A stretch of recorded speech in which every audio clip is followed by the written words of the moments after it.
Hyderabad Musarambagh image creativity education multimedia కార్యాలయాన్ని Telangana higher education secretary professor Sriram Venkatesh ప్రారంభించారు. Image creativity గత 28 ఏళ్లలో 78,000 మందికి శిక్షణ ఇచ్చిందని తెలిపారు. ఈ సంస్థకు నేషనల్ స్కిల్ డెవలప్మెంట్ కార్పొరేషన్ గుర్తింపు ఉందని అన్నారు. సీటెక్ జనరేషన్ ఏఐలో ప్రవేశాలు ప్రారంభించామని image creativity education incharge Venkateswara Rajendran తెలిపారు.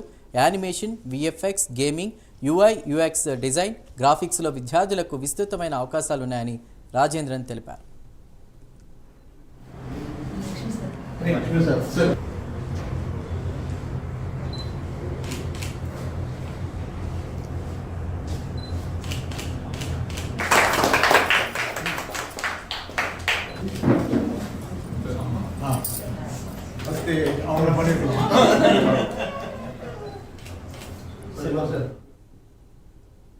ఇమేజ్ క్రియేటివ్ సెంటర్ అనేది national skill development corporation NSDC government of India యొక్క MESC that is multi media entertainment sector council యొక్క రికగ్నిషన్ ఉంది.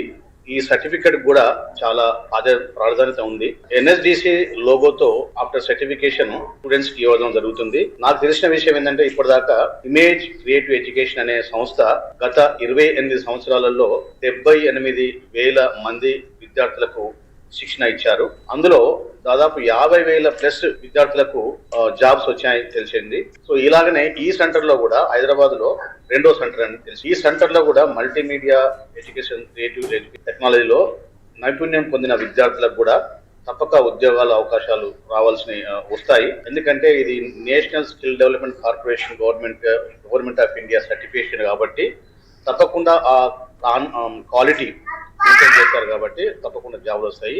ఈ విద్యార్థులు కూడా సినిమా ఇండస్ట్రీ, యానిమేషన్ ఇండస్ట్రీ, తర్వాత మల్టీమీడియా ఇండస్ట్రీ, మన సోషల్ మీడియా ఇండస్ట్రీలో కూడా చాలా వరకు జాబ్స్ ఉన్నాయి. కాబట్టి ఇలాంటి విద్యార్థులు సర్టిఫికేషన్ కోర్స్ చేసిన తర్వాత ఎన్నో విద్యా అవకాశాలు రావడానికి అవకాశం. ఈ ఇమేజ్ క్రియేటివ్ సెంటర్ అనేది national skill development corporation NSDC government of India యొక్క MESC that is multi media